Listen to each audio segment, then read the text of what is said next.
There are a lot of people that are calling the situation, the murders in Orlando, Florida, Sunday morning, a terrorist attack. And I am more of the opinion that it was not necessarily a terrorist attack. I am coming to the opinion that it was a hate crime that's being pushed out as a quote-unquote terrorist attack. Now, I'm going to play this segment from the Roland Martin show, and I'm going to be honest with you, I haven't even seen the segment, but I have a feeling based on the opening information that it's going to hit on the point that this was a hate crime by a Muslim who had issues with homosexuality because of his tendencies or own personal feelings of becoming or acknowledging his own homo or bisexuality, i.e., he went into that club and with self-hate issues and took it out on all the patrons within the club. Excuse me. So instead of acknowledging his own internal issues, he sought to not shame his family by throwing out a false flag, i.e., he was doing this for the cause of ISIS.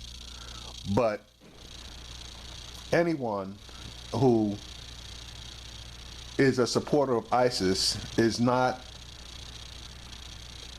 a supporter of Al-Qaeda, because the two butt heads, and in particular, they aren't supporters of Hezbollah. So he threw out a lot of buzzwords, and I think he threw out a lot of those buzzwords to cover the fact that he was a budding homosexual, and he did not want to acknowledge it, and he did not want to embarrass his family. And now we're running around trying to establish terrorist connections, which they really can't. So they're basically saying that he basically did it himself. He self-radicalized, and they're going to end up leaving it there. Here's the clip, and then I'll make my final comments at the end. Yesterday, Donald Trump had a speech where he discussed the issue of banning Muslims and dealing with the issue of saying anybody from any country where there's terrorism can't come to the U.S. The only reason the killer was in America in the first place was because we allowed his family to come here. That is a fact, and it's a fact we need to talk about. We have a dysfunctional immigration system which does not permit us to know who we let into our country, and it does not permit us to protect our citizens properly. We have an incompetent administration, and if I'm elected president, that will not change. I will tell you, that will not change over the next 4 years. We have an administration that will not change. But if I get in there, it's going to change, and it's going to change quickly. We're going from totally incompetent to just the opposite, believe me. Hillary Clinton can never claim to be a friend of the gay community as long as she continues to support immigration policies that bring Islamic extremists to our country and who suppress women gays, and anyone else who doesn't share their views or values. She wants to take away Americans' guns and then admit the very people who want to slaughter us. Let them come into the country. We don't have guns. Let them come in. Let them have all the fun they want. I will suspend immigration from areas of the world where there is a proven history of terrorism against the United States, Europe, or our allies. All right, now that clip of Donald Trump had him spewing so many lies that it deserves its own video, which is what I'm going to do after I make this one. Senator Clinton took the high road while responding to Donald Trump. Take a look at the president's record. It speaks for itself, and that record includes a lot of dead terrorists. We have to be just as adaptable and versatile as our enemies. As president, I will make identifying and stopping lone wolves a top priority. I believe weapons of war have no place on our streets, even as we make sure our security officials get the tools they need to prevent attacks. It's essential that we stop terrorists from getting the tools they need to carry out the attacks. Inflammatory, anti-Muslim rhetoric and threatening to ban the families and friends of Muslim Americans, as well as millions of Muslim business people and tourists from entering our country, hurts the vast majority of Muslims who love freedom and hate terror. All right, let's go. Okay, now on her, that clip on Clinton, basically that incident in Orlando basically is going to feed part of her narrative. Now, her narrative has more substance to it because it addresses an overall problem where Trump's rant and rave basically was targeted against Muslims or Islamic jihadists, or whatever you want to call them. But anyway, let's get into this actual subject. For our panel right now, we have Paris Gennard, GOP communication strategist, Dr. Avis Jones-Demeter, leadership strategist for the Exceptional Leadership Institute for Women, Faraji Muhammad, host of Listen Up in Baltimore. Paris, Omar Mateen, where's he from? This country. From the United, from New York. Yes. Donald Trump is from New York. True. What the hell was Donald? Okay, Martine and Trump were both from Queens, and they were born approximately about 3 miles apart. I'm talking about if you're discussing Orlando, the guy is from the United States. So I'm just trying to figure out what is he saying. I think when first of all, this is a tragedy, and hopefully that all of our political candidates focus on the tragedy and propose solutions. And I think that when these things happen and it involves an Islamic issues, it reinforces Donald Trump's point about the conflict between Islamic radical terrorists and attacks on this country. And so that is the greater point that he was making, even though you're absolutely correct that his policy that he proposed would have done nothing to prevent this man from carrying out this atrocity. And it's a greater issue about... But he was responding to what happened in Orlando, Avis, and the problem is this here. As the details are coming out, as Cleo Monago said yesterday, Cleo immediately said, this is fishy. This whole idea of pledging... He pledged allegiance to ISIS, but previously he spoke against ISIS and said pledging allegiance to a group that opposed ISIS.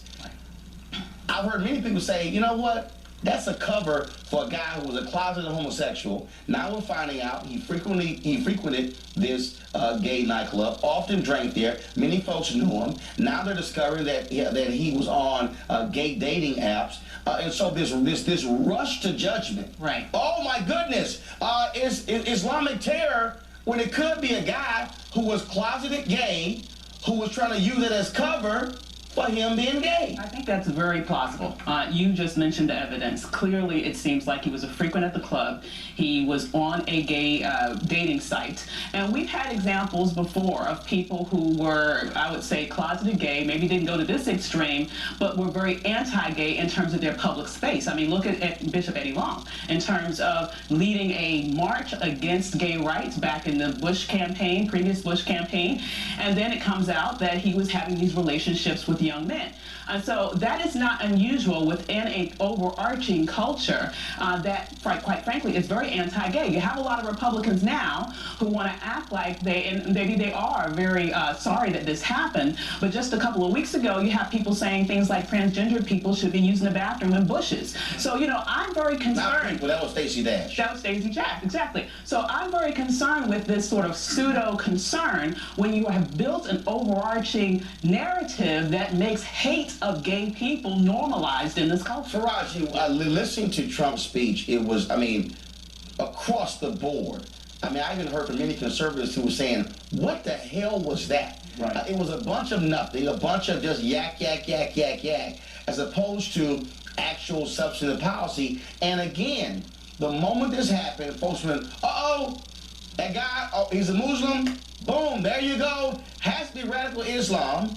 As opposed to you allow an investigation to happen, you discover real motive, and here we are 48 hours after it happened, and now folks are saying, oh, wait a minute, there might be other stuff going on here that had nothing to do with radical Islam. Oh, absolutely. I mean, one that we're seeing Donald Trump's really sparking or continuing the flame against Islam.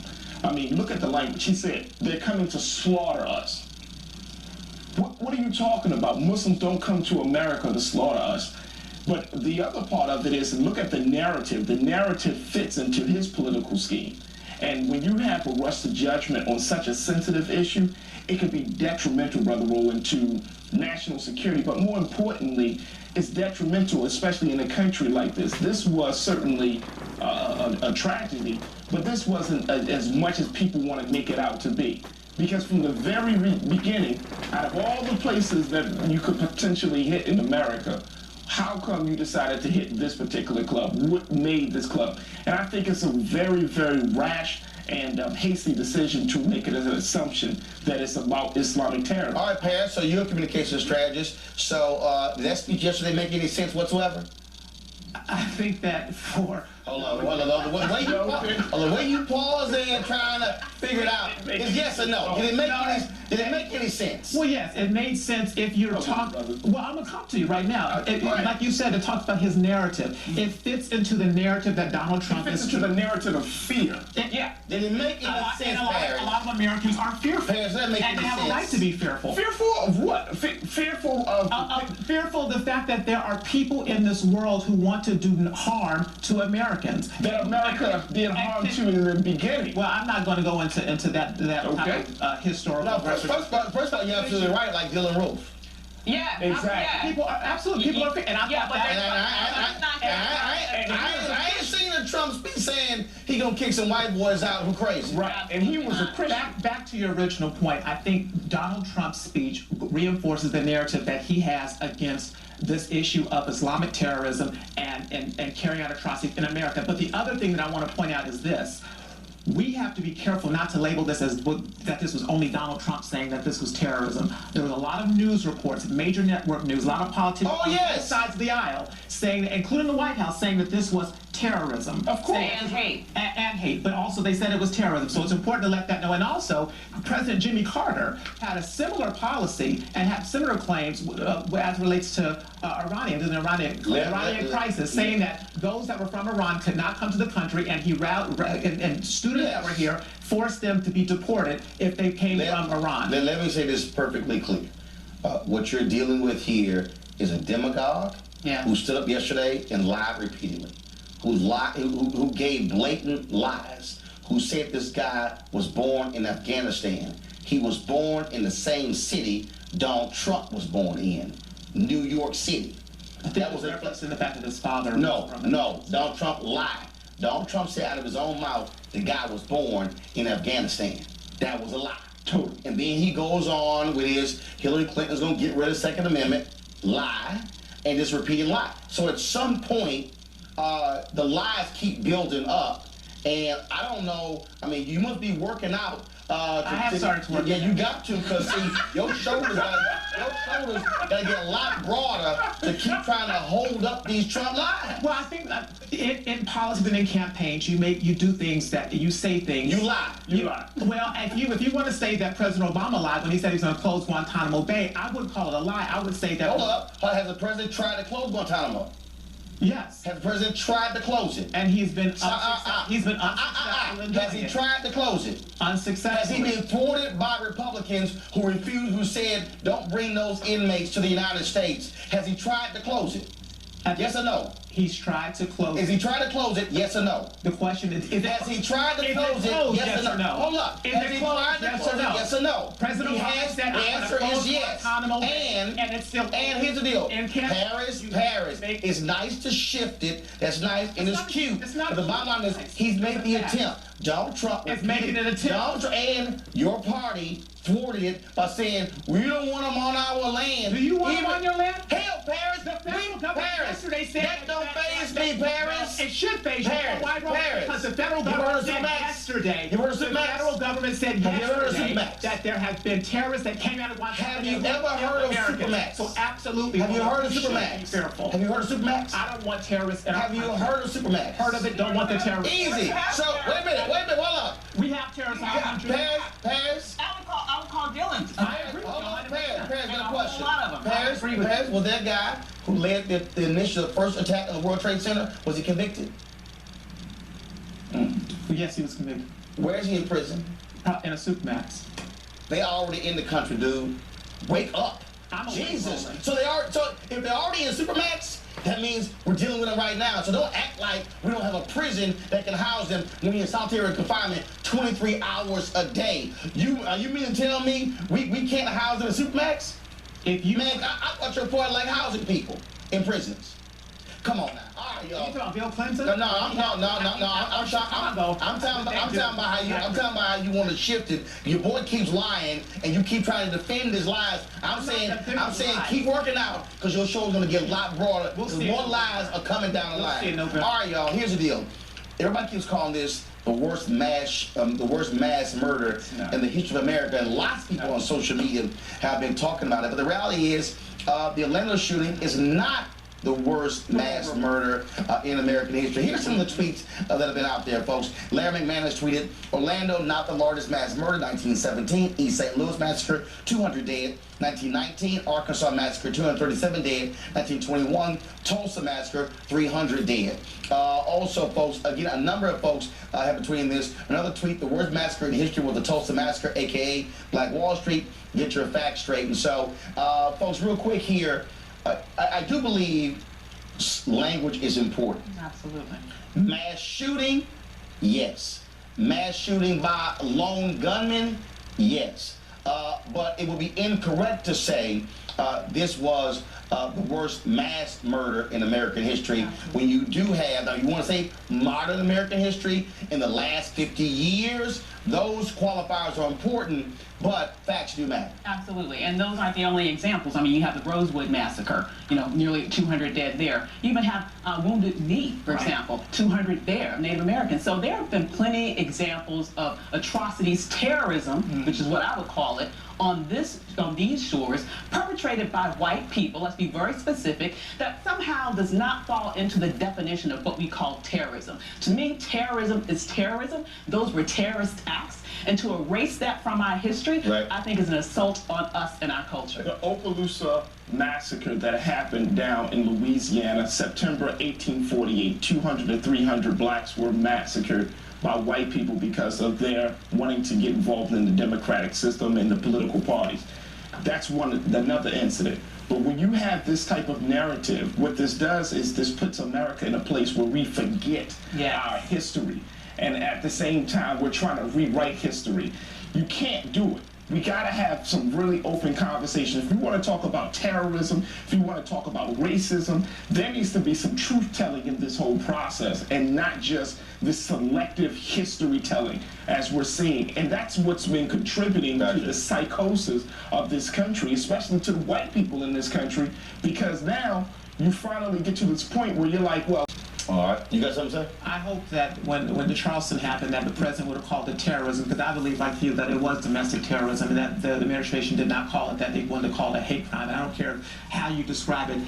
Murdering people is hateful, no matter who the people are. And so I think words do matter, and it should have been classified as terrorism. Dude, we're talking about the worst in American history. So we're talking about how do you classify this? Not Charleston. We're talking about Tulsa. You can minimize Charleston if you want to, but what I'm saying I'm is sorry. I'm going back to your point. I'm going back to your point earlier. Words matter. Pass. You can take as many shots as you want to the administration, but don't ever say I'm minimizing Charleston when we the ones who carry Charleston live on this show. We focus on it every single day when we call it terrorism. So take the shot at the administration, but don't say I'm minimizing it. What I'm saying is, if you compare Orlando to the other massacres, it's wrong to say this was the worst mass murder in American history when there were other incidents involving African Americans where more than 50 folks were killed, far more than 49 killed in Orlando. Fact or not?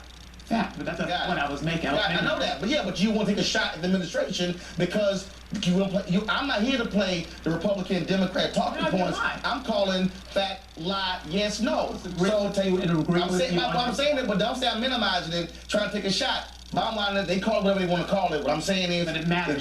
You said it matters. It does matter. And what I'm saying is, that it does matter in the historical, what took place in Tulsa and other places, Springfield, Illinois, St. Louis, Chicago, Louisiana, those massacres matter as well. When we come back.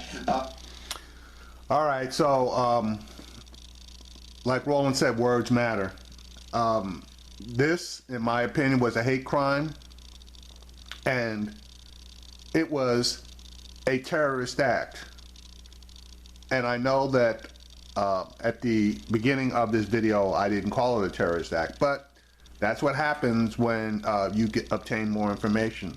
So yeah, it was a terrorist act, but it wasn't the type of terrorist act that Donald Trump, etc., the administration, I guess somewhat Hillary Clinton, whoever, it wasn't that type of terrorist attack. It was a terrorist attack that focused on the LBG community, and it wasn't a foreign terrorist attack. It was a homegrown terrorist attack by a person who had issues, that happened to be a Muslim, that was trying to give cover to his family to avoid embarrassment to them. It's just like that terrorist act, as they said, at the church in South Carolina, and just like that terrorist act where McVeigh blew up the government building in Oklahoma City. We need to do something about these terrorist attacks, and we need to acknowledge these terrorist attacks and hate crimes, both the ones that are current and the ones that have occurred in history. But that is going to be a tough nut to crack, because America doesn't want to acknowledge those.